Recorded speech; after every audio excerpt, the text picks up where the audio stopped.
Is already underway at hospitals across the U.S. The current COVID-19 numbers are dire. We are still in a terrible situation with the numbers. On Monday, the U.S. topped 300,000 deaths, 17,000 in the last 7 days, 101 fatalities an hour, according to the COVID Tracking Project. Hospitals at or nearing capacity with a record number of COVID-19 patients. Right now, we're so overwhelmed. We're working every way we can.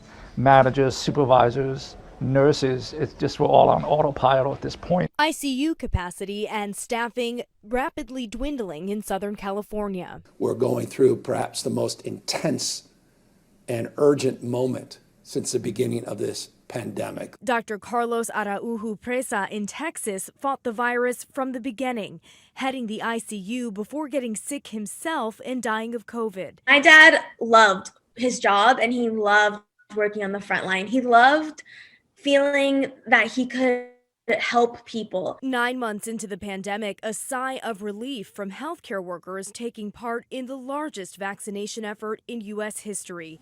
From Florida and Louisiana to Texas and Colorado. Those on the front lines in New Jersey speaking out after getting the shot. I have 2 young boys that I remember the first wave, I couldn't hug them. So now I feel relieved that my children, I can go home and hug them and kiss them and not feel worried that I might be the one bringing them the virus. Now, there is more good news on the vaccine front, with Moderna expected to get the same emergency use authorization as Pfizer after an FDA hearing on Thursday. Rena Roy, ABC News, New York. And you can follow any developments surrounding the pandemic by downloading our free mobile app. Just go to the App Store and search 10 News. We're learning more about the next steps after a teenager was arrested in connection with the murder of a Carlsbad woman stabbed to death while hiking a popular trail. As ABC 10 News reporter Michael Chen tells us, prosecutors will now decide whether that teen should be charged as an adult. A violent death on a serene Carlsbad trail, a community outraged, and now an arrest. A 17-year-old teen from Carlsbad booked on murder charges weeks after 68-year-old Lori Thorberg was found stabbed to death along Hosp Grove Trail. Detectives tell ABC 10 News police work led them to the teenager before DNA evidence confirmed their suspicions. The teen now in juvenile hall, but will he stay there? Former district attorney turned defense attorney Paul Fink says prosecutors must now decide whether the accused should be tried as an adult. An adult for a first-degree murder, 25 to life. A juvenile can only be kept until the age of 25. A decade ago, Finks represented Heather Doust, who at the age of 14 killed her mother with a hammer. Doust was charged as an adult, pleaded guilty, and was sentenced to 16 years to life. Finks says unlike in that case, thanks to new state laws, if prosecutors do charge the 17-year-old as an adult in the Carlsbad case, a judge will have the final say.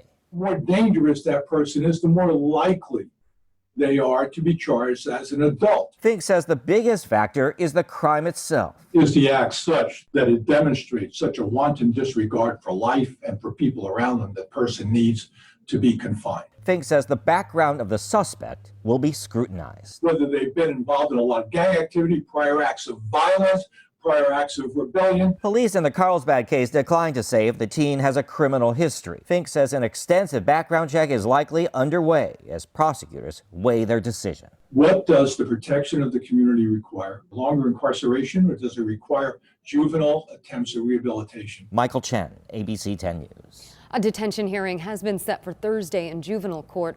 Several studies show the number of juveniles being charged as adults in California has dropped significantly in the past decade. President-elect Joe Biden is continuing his calls for unity 1 day after the Electoral College voted to confirm his victory in the November election.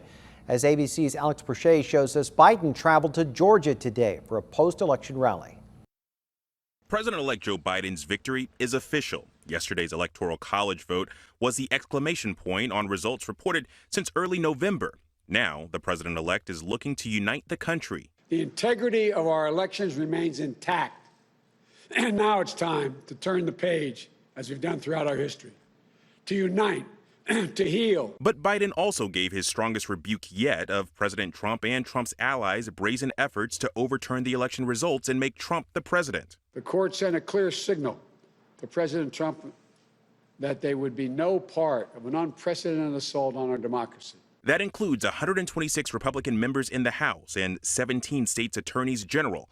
who signed on to a lawsuit filed by the state of Texas, asking the Supreme Court to reject the certified votes of 4 key battleground states Trump lost. It's a position so extreme, we've never seen it before.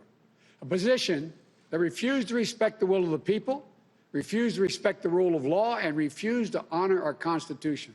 Now, there's growing focus on GOP leaders in Washington who still have not recognized Biden's victory. Top Trump advisor Stephen Miller even saying this on Fox. In the Constitution is January 20th.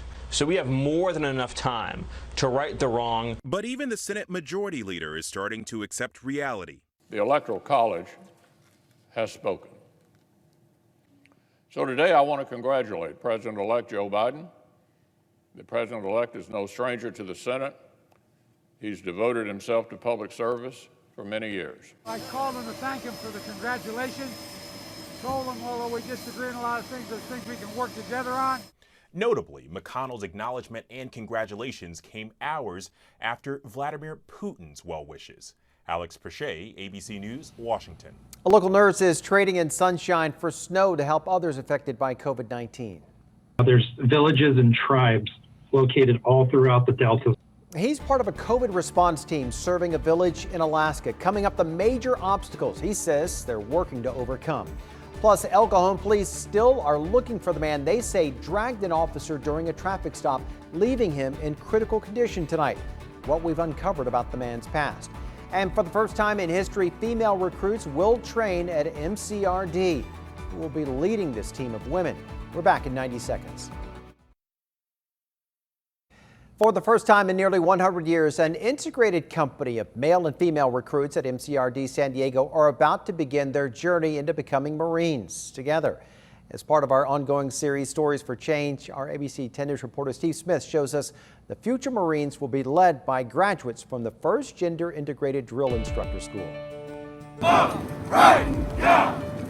The mission of MCRD Drill Instructor course is to screen, train, and further develop the leadership and command presence of selected Marines in order to successfully perform the duties of a drill instructor. We are taking them from the leadership skills that they had in the fleet and further refining those here in order for them successfully transform recruits into United States Marines. And tomorrow at MCRD, 57 Marines are scheduled to graduate from the grueling 57-day course.